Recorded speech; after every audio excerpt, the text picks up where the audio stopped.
Okay, let's talk movies. I don't normally talk movies, even though obviously I love them. And I write them, trying to, aspiring. But this sort of video is inspired, I would say, by me trying to watch some of these Oscar buzzing films. I think this year, the past year of movies has been horrible. In fact, in my honest opinion, I think movies have fallen the fuck off. And I think they fell off maybe 2 decades ago. Real talk. Every now and then you'll see something decent, but it's been years since I've seen a movie that grabbed me. Like, really grabbed me. Unfortunately. And I cannot remember the last one.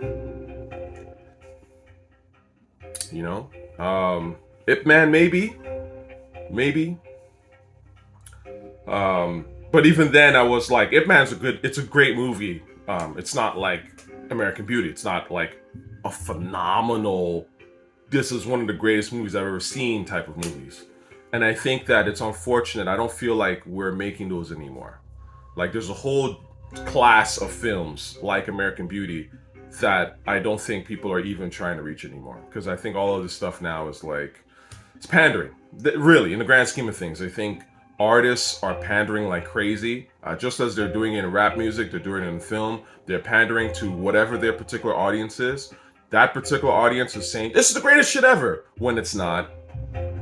And as long as it fits the mold of what that particular audience would expect, they're like, oh yeah, that's it. Like, this is amazing. And everyone else is like, I don't know about this, Or they just don't say anything, but deep down, they didn't watch it, they don't give a fuck. Right? So, why am I talking about American Beauty? Well, I recently, not just recently, but I stumbled across an article where somebody had written that American Beauty is a bad movie, whatever. And I always thought that this was goofy clout chasing, I still think it's goofy clout chasing. And then I was looking at the list of movies that this particular writer thought was great, right? And their ratings, because they said, oh, American Beauty is like not good, it's phony lines and all this kind of shit. My dear, you missed the point. I think that's just what happened. Because if you watch American Beauty, right? I think the movie is brilliant on multiple levels because it's first and foremost a satire. It's a satire of sort of this bored suburban malaise, right? So it's got a very noticeable comedic element and edge to it. And so there's things that happen in that movie like that make you go like, this is both like ridiculous and funny, but also kind of deep.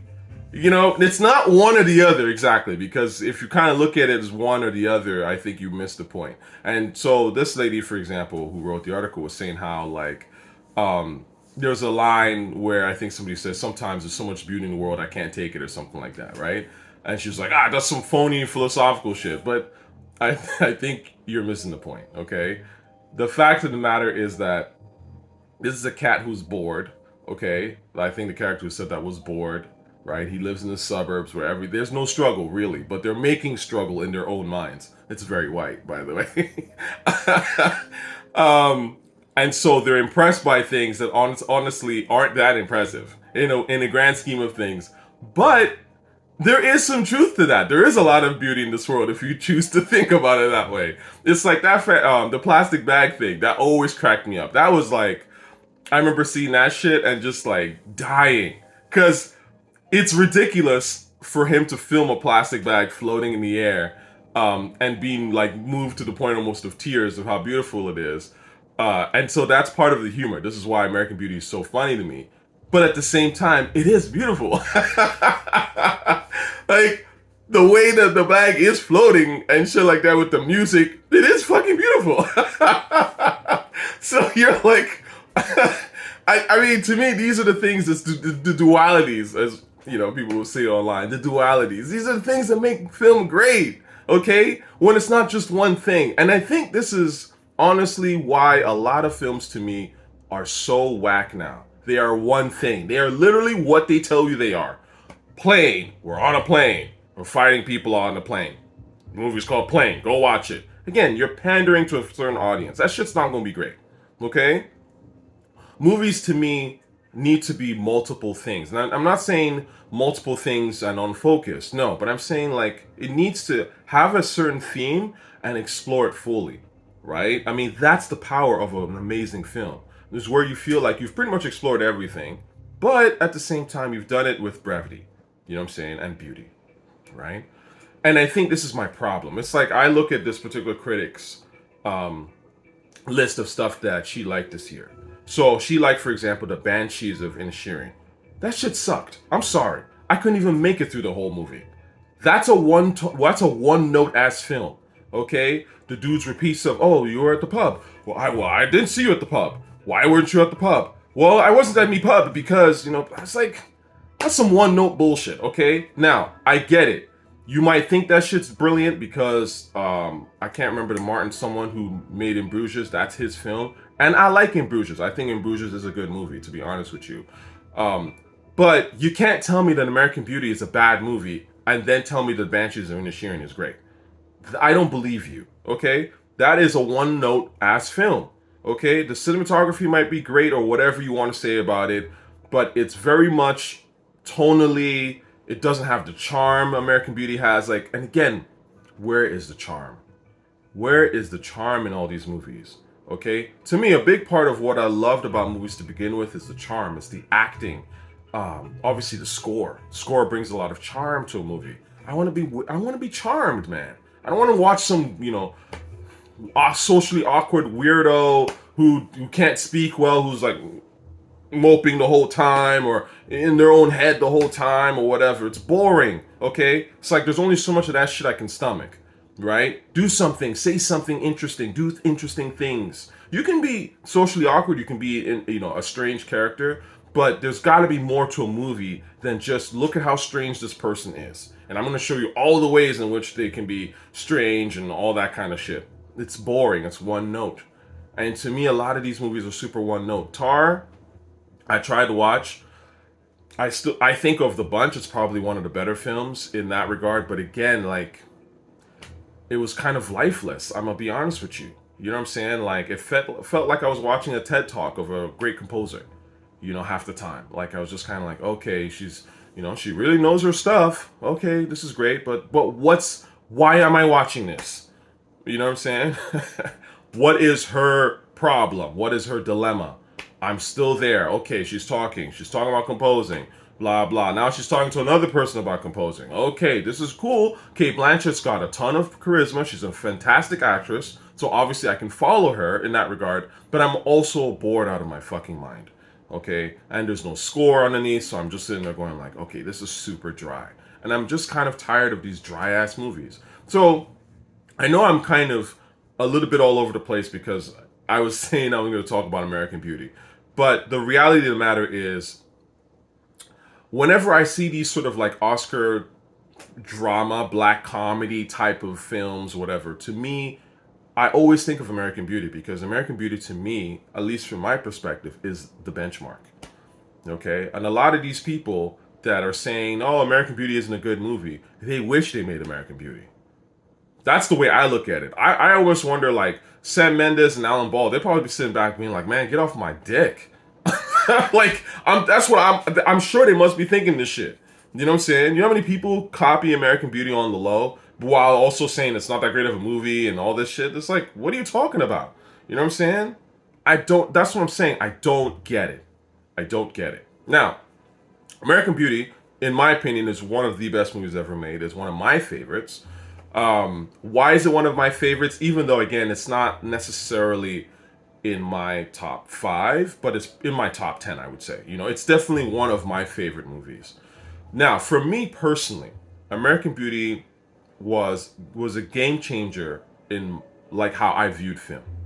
Because when I grew up, I watched pretty much anything only action. That's all I watched. I watched like action, fantasy shit. Like, and obviously I'm still very much that. That's my thing.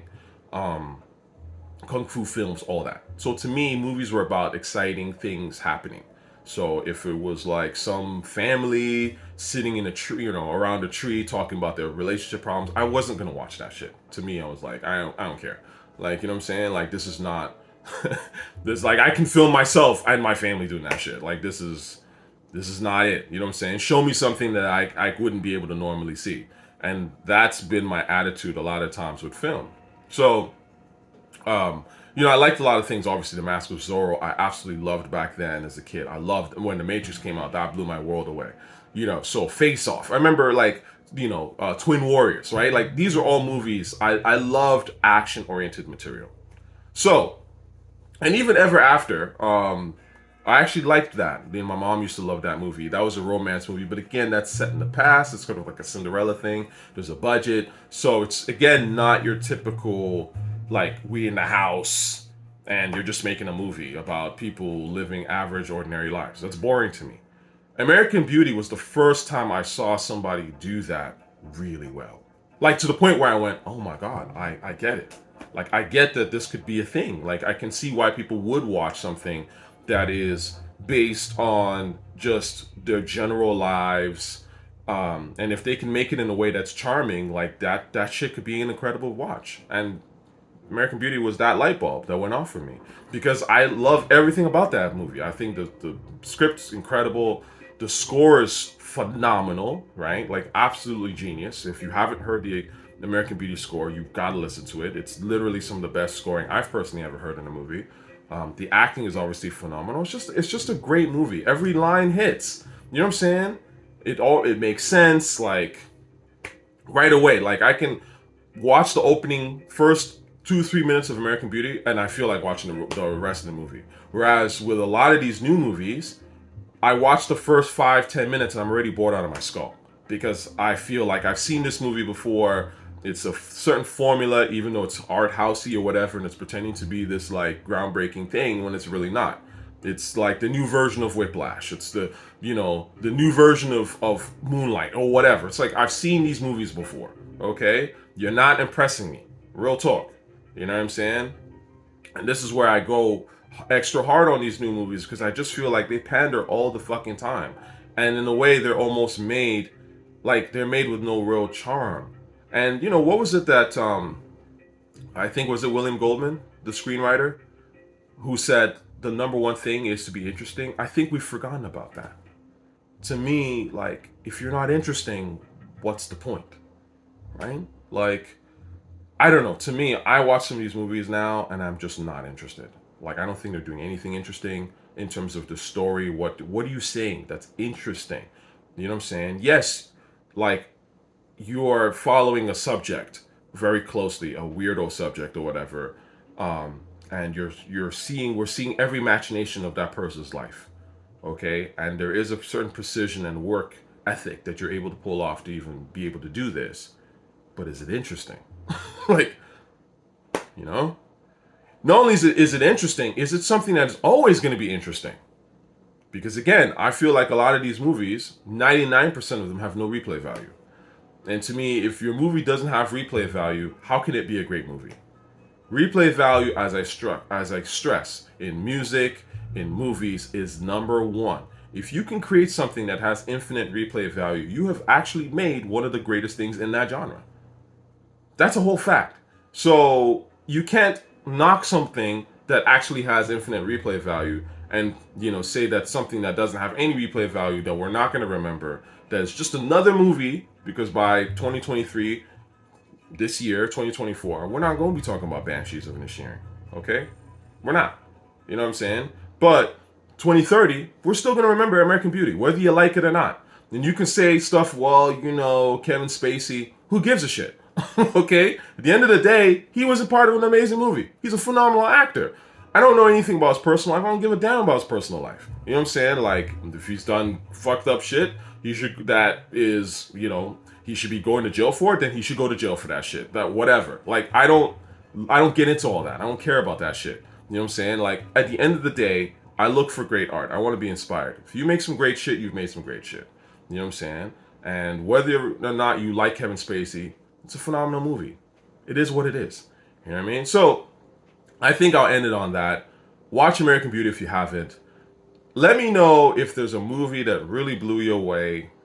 Fuck it. I'm going to say in the last 10 years.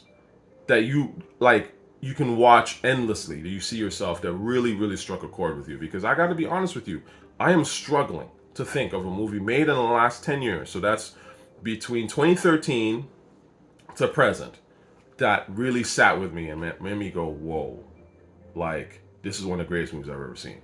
This is now in my this edged into my top 10, into my top 20. I cannot think of one, man. I gotta be honest. I mean, I have seen some decent movies. I'm not saying that they've been trash. All of them have been 100% trash. But I'm talking that, like, you know, because again, when you talk about these American Beauty, The Matrix, Gladiator, Eternal Sunshine of the Spotless Mind, Scarface, like, these are like iconic films. They're not just good movies. Okay, they're so, like, they're literally in the DNA of filmmaking for the forever, essentially. Like, you're going to have to get to them, like, at some point, whether or not as a film watcher or especially as a filmmaker, you're going to have to get to them, because they made everything about, in that particular genre and what they were trying to express, they did it so well that you're just going to have to come to them, right? That's what I'm looking for, and I think that if we're not producing those movies anymore, and if we're not making those kind of films anymore, we need to ask ourselves why.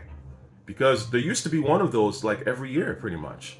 At a certain point, like, if you start to go back into the, you know, let's talk, the 90s, early 2000s, there was always, like, at least one movie that you were like, yeah, that was insane. That was like, that really did something for me. And now I'm sitting there going like, it's just, again, it's like, depending on, if you're into the art housey type shit and you like that independent film, Cannes Film Festival, you might have a list. But again, nobody's outside of that bubble. People aren't really loving that shit. And, I'm gonna make this brief and end it on this note. I've seen a lot of these art house movies. I went to film school. I'm not really impressed. Roma is not one of the greatest movies ever made. I'm sorry, okay? I've been I've been in a room sitting down with, like, regular people who like film, okay? These are not art house people who do not go to film school, and they walked out of that shit after like 5-10 minutes, because Roma, to me, commits a very basic screenwriting sin. Who is this person? Why should we give a shit about them? And you're watching this maid clean. We don't know anything about her. We don't know why we should even give a fuck. 10 minutes in, 15 minutes in, people are just going to walk out. Okay? I want to get back to movies that actually respectfully say something, and I actually have a storyline that I can follow, that is actually, like, fascinating and charming. Like, you know what I'm saying? This is why we came to movies in the first place. You know what I'm saying? Like, this is why, and I say we, as whether you talk about immigrants or people worldwide, like, why people look to the United States. We loved your films because they had a great storyline. They had, they were storytelling at its highest level, right? You had the budget, the script was amazing, the acting, the charisma, the whole shit. So it's like, when it's not there, you're like, why am I watching this again? Anyway, peace and love, y'all.